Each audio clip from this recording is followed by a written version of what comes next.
दोस्तों, कई बार ऐसा देखा गया है कि शादी के कुछ समय बाद पति पत्नी में डिफरेंस ऑफ ओपिनियन होने की वजह से दोनों में मनमुटाव हो जाता है। इसकी वजह से समय समय पर दोनों में झगड़ा होता है और कई बार पत्नी अपने मायके भी चली जाती है। साथ ही कई बार पति या पत्नी दूसरे से परेशान होकर बिना तलाक लिए या पंचायती तलाक लेकर किसी थर्ड पर्सन से शादी कर लेता है या कर लेती है। ऐसा करने पर वह दूसरी शादी बाइगैमी या द्विविवाह कहलाती है, जो कि एक क्रिमिनल ऑफेंस या फिर दंडनीय अपराध है। तो इस वीडियो में मैं आपको बताऊंगा कि कब एक शादी कानून की नजरों में बाइगैमी कहलाएगी, कोई उस बाइगैमी या दूसरी शादी को कैसे प्रूव कर सकता है और इस बाइगैमी के अपराध में दोषी पति या पत्नी को मैक्सिमम कितनी सजा दिलाई जा सकती है। तो वीडियो शुरू करने से पहले अगर आप इस चैनल पर नए हो तो आप इस चैनल को सब्सक्राइब कर लो, और अगर आपको हमसे किसी भी तरह की लीगल एडवाइस लेनी हो तो मैंने हमारा व्हाट्सएप नंबर इस वीडियो के डिस्क्रिप्शन में दे दिया है। तो चलिए आज की इस वीडियो को शुरू करते हैं। Hello friends, I welcome you all to mister jurist. मेरा नाम है भारत सोनी।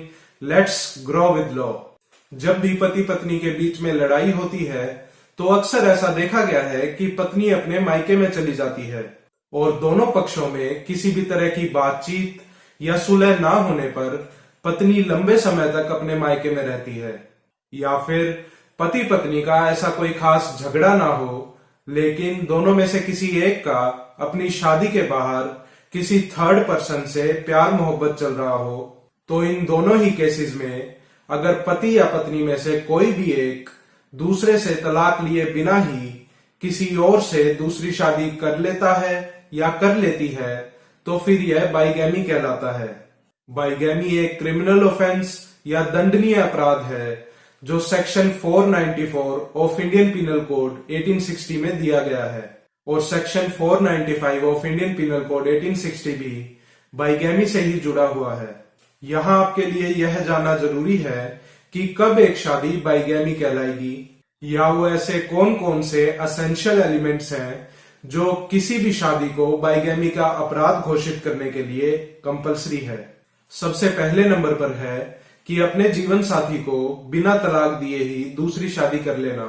दूसरे नंबर पर है कि जो इंसान दूसरी शादी कर रहा हो उसकी पहली शादी कानूनी रूप से वैलिड या मान्य होने के बावजूद वह ऐसा कर रहा हो।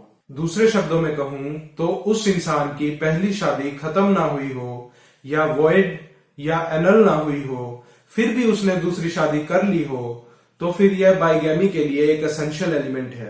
लेकिन अगर उस इंसान की फर्स्ट मैरिज वैलिड मैरिज नहीं थी तो फिर उस इंसान की यह दूसरी शादी बाइगैमी नहीं कहलाएगी और उसे सेक्शन 494 के तहत दंड नहीं मिल सकता है। कानून की नजरों में वैलिड मैरिज क्या है, इसके ऊपर मैं एक सेपरेट वीडियो बना दूंगा। तो बाइगैमी और इससे जुड़े कानूनी प्रावधानों को अच्छे से समझाने के लिए मैं आपको एक एग्जाम्पल से समझाता हूं। लेकिन दोस्तों, एग्जाम्पल बताने से पहले मैं आपको बताना चाहूंगा कि इस एग्जाम्पल में यूज किए गए सारे नाम काल्पनिक है और मैं इन नामों का इस्तेमाल सिर्फ आपको अच्छे से समझाने के लिए ही कर रहा हूं।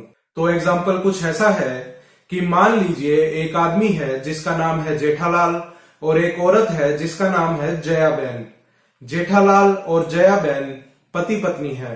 एक दिन जेठा और जया में किसी बात को लेकर भयंकर झगड़ा हो जाता है और जया अपने मायके में चली जाती है। फिर वह जेठालाल के बहुत मनाने पर भी घर वापस नहीं आती है। फिर इसी दौरान जेठा ने जया से बिना तलाक लिए ही किसी और औरत से दूसरी शादी कर ली। उस औरत का नाम है कविता।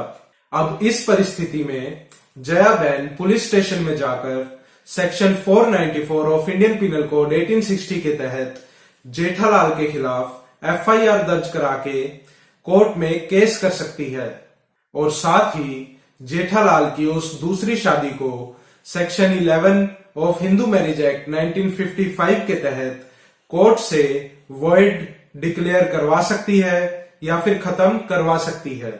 लेकिन यहां एक नोट करने वाली बात यह है कि जया बहन कविता के खिलाफ कानूनी रूप से कोई कार्रवाई नहीं कर सकती है। और दूसरी बात यह है कि अपनी शादी की एवज में कविता जेठालाल से कुछ भी नहीं मांग सकती है, जैसे गुजारा भत्ता, जेठालाल की प्रॉपर्टी में हिस्सा एक्सेट्रा। ऐसा इसलिए क्योंकि जेठालाल और कविता की शादी कानूनी रूप से वैलिड ही नहीं है। लेकिन हाँ, जेठालाल और कविता का कोई बच्चा होता है तो वह कानूनी रूप से वैलिड माना जाएगा और उसे लेजिटिमेट चाइल्ड यानी जायज बच्चे वाले सारे लीगल राइट्स मिलेंगे। और अगर जेठालाल ने शादी से पहले कविता को अपनी फर्स्ट मैरिज और जया बेन के बारे में कुछ भी नहीं बताया हो और उससे यह बात छुपाई हो, तो फिर कविता जेठालाल के खिलाफ section 495 of Indian penal code 1860 के तहत FIR दर्ज करवा सकती है और कोर्ट में केस कर सकती है। लेकिन जया बेन और कविता दोनों को ही जेठालाल के खिलाफ कार्रवाई करने के लिए जेठालाल के साथ हुई अपनी शादी का प्रूफ देना होगा, जिसके बारे में मैं आपको इस वीडियो में आगे बताऊंगा। और ये सेक्शन 494 और 495 दोनों ही पति पत्नी पर लागू होते हैं। यानी इस एग्जाम्पल के अकॉर्डिंग अगर जया बेन जेठालाल से बिना तलाक लिए किसी थर्ड पर्सन अय्यर से शादी कर ले, तो जेठालाल तो सेक्शन 494 और अय्यर सेक्शन 495 के तहत जया बेन के खिलाफ पुलिस स्टेशन में जाकर FIR दर्ज करवा के कोर्ट में केस कर सकता है।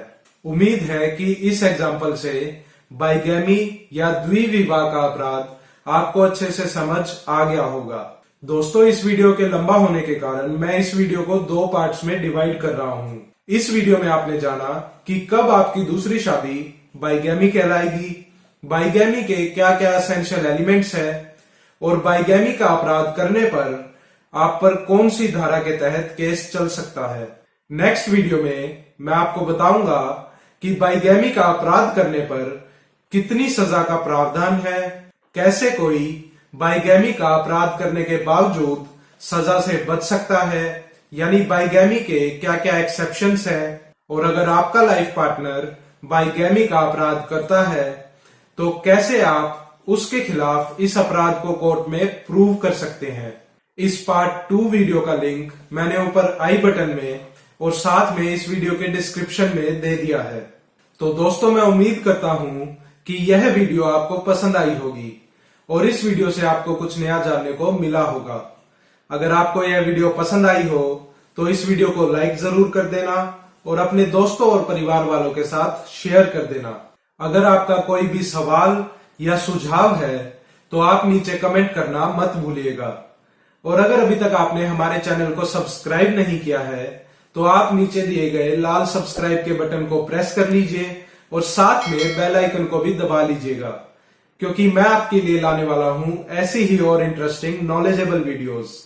तो दोस्तों, अभी के लिए बस इतना ही। जय हिंद, जय भारत।